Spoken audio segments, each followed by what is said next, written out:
I'm not going in there. I'm scared. Fuck me! Well, I think he's a bit retarded.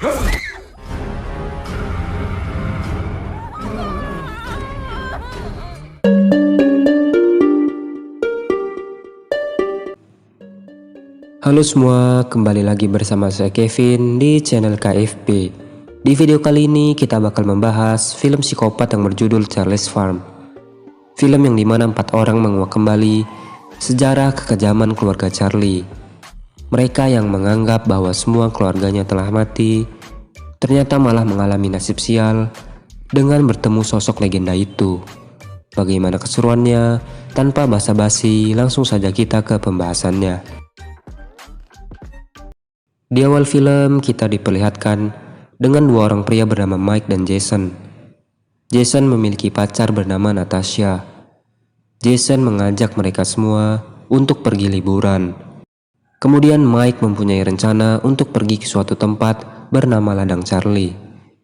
Konon katanya di sana terdapat keluarga psikopat tahun 80-an. Namun mereka semua telah mati dibunuh oleh penduduk desa. Lalu Natasha menelpon temannya bernama Melanie untuk ikut liburan dengannya. Besok paginya mereka semua telah siap dengan semua perlengkapan. Dan mereka pun berangkat dengan mobil jeepnya. Setelah mengendarai beberapa jam, mereka istirahat di tempat bar dengan memesan minum. Mike adalah tipikal orang yang ramah. Ia berkenalan kepada semua orang. Tapi menurut teman-temannya, itu adalah hal yang konyol. Kemudian Mike bertanya kepada seorang sesepuh di tempat itu apakah dia mengetahui di mana lokasi Ladang Charlie berada. Pria tua itu sontak melarang Mike dan teman-temannya untuk pergi ke sana dan menyuruhnya untuk pulang saja ke rumah. Seorang pria juga memperingatkan Mike dan teman-temannya untuk tidak pergi ke Ladang Charlie yang sangat berbahaya, dikarenakan banyaknya backpacker yang hilang di tempat itu. Mereka yang ngeyel kemudian tetap melanjutkan perjalanan. Di tengah perjalanan mereka beristirahat dengan membahas tempat apa Ladang Charlie itu, karena hanya Mike yang mengetahuinya.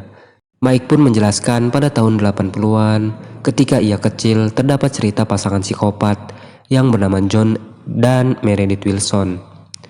Mereka mempunyai seorang anak bernama Charlie. Sebab itu tempatnya dinamakan Ladang Charlie. Mereka suka membunuh para pekerja dan backpacker yang pergi ke tempatnya. Setelah membunuh, mereka memasak dagingnya. Mike juga menjelaskan jika John dan Meredith telah mati dibunuh oleh penduduk desa karena kekejaman yang mereka lakukan. Setelah pembantaian kedua orang tuanya, Charlie dikabarkan hilang atau telah dibantai juga. Tapi tidak sedikit yang berspekulasi jika Charlie masih hidup. Keesokan harinya, mereka melanjutkan perjalanan untuk menuju ke Ladang Charlie. Mereka yang tidak tahu arah ke sana kemudian menghubungi temannya yang bernama Tony. Tony juga mengatakan kepada mereka untuk melarangnya pergi ke sana karena banyaknya berita orang hilang. Tapi karena mereka yang tetap memaksa, Tony pun menjelaskan arahnya. Setelah itu, mereka sampai di depan pagar pekarangan tempat Ladang Charlie berada. Mereka masuk dengan memanjat pagar. Semuanya berjalan melewati pekarangan yang sangat luas. Senja yang telah tiba, akhirnya mereka menemukan di mana lokasi rumah Charlie berada dan memutuskan untuk berkemah di tempat itu. Terlihat bahwa tempat itu sudah sangat lama dan jauh dari pemukiman penduduk. Malam harinya, mereka semua memutuskan untuk tidur dan hendak melanjutkannya besok. Saat tidur, tiba-tiba terlihat Melanie yang terbangun dari tidurnya dan melihat sesosok pria berbadan besar yang sedang menatapnya. Dan benar saja bahwa itu adalah sosok Charlie, anak dari psikopat John dan Meredith yang masih hidup.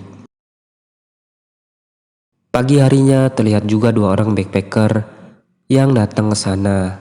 Pria itu bernama Gordon dan wanita itu bernama Alisa. Mereka berkata bahwa tahu tempat itu dari temannya yang pernah berkunjung 4 minggu yang lalu. Sejak saat itu, mereka tidak pernah berkomunikasi lagi. Mereka semua berkenalan dan melanjutkannya dengan sarapan bersama. Kemudian Melanie mencari boneka beruang yang ia temukan semalam. Ternyata boneka itu menghilang dan tidak ditemukannya.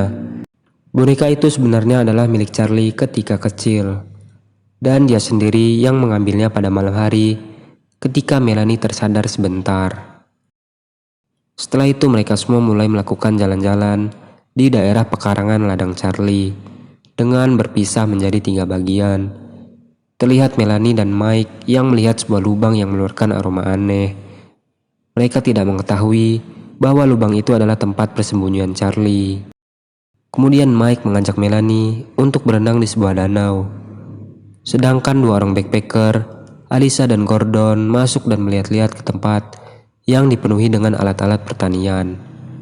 Mereka yang ingin meninggalkan tempat itu, tak disangka Charlie muncul di hadapannya dan membunuh Gordon dengan kapak yang ditaruhnya di depan pintu. Alyssa yang histeris melihat Gordon mencoba menyelamatkan diri dengan menutup pintu dan bersembunyi.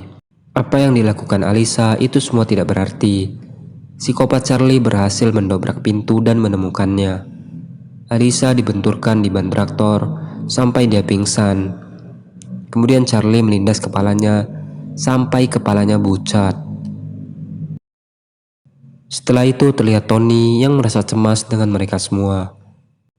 Tony merasa ada yang tidak beres. Ia memutuskan untuk menjemput mereka ke ladang Charlie. Mike dan Melanie terlihat bersenang-senang di danau. Sampai pada waktunya Charlie muncul di hadapan mereka dengan tubuh yang begitu besar. Mike yang merasa jengkel mencoba mendekatinya dalam kondisi vulgar. Psikopat Charlie yang diajak bermain-main kemudian memotong Johnny milik Mike dan menyumpel mulutnya dengan Johnny miliknya.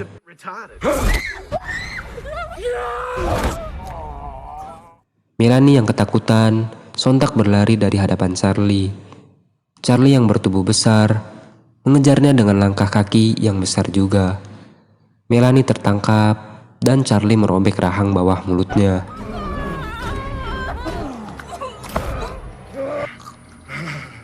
Lalu di tempat itu sudah muncul Tony yang mencari mereka. Natasha melihat Jason yang bersembunyi di bawah tempat tidur. Ia mengatakan bahwa melihat sosok bertubuh besar yang akan membunuhnya. Tony yang masih mencari Jason tiba-tiba berpapasan dengan psikopat Charlie. Terjadilah perkelahian antara Kopet dan guru tinju. Sekuat-kuatnya guru tinju tetap tidak bisa mengalahkan kekebalan psikopat. Tony pun mati dengan leher yang digerawuk. Jason yang telat membantu mencoba menghajar Charlie dari belakang. Charlie yang murka dengan mudahnya menyembelih Jason. Tersisa Natasha yang hanya bisa menangis sambil ketakutan. Natasha berusaha melarikan diri melewati kandang hewan. Sesampainya di mobil tanpa sebuah kunci, Natasha pun dihajar dan ia pun pingsan. Sadar dari pingsannya, ia berada di dalam lubang yang dipenuhi dengan bau busuk mayat. Tanpa disadari, Charlie muncul kembali. Natasha pun berusaha bersembunyi dan keluar dari lubang itu. Tiba-tiba muncul sesepuh yang sebelumnya ia temui di bar. Sesepuh itu mencoba menyelamatkan Natasha.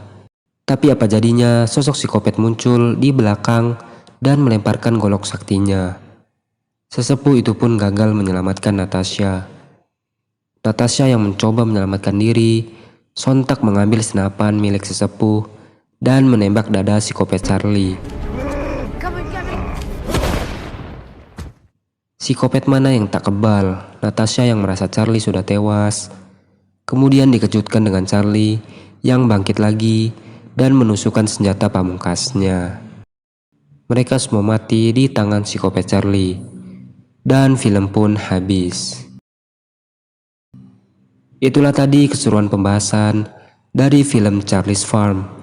Bagi kalian yang suka video ini, kalian bisa like, komen, dan subscribe. Sampai jumpa di video selanjutnya.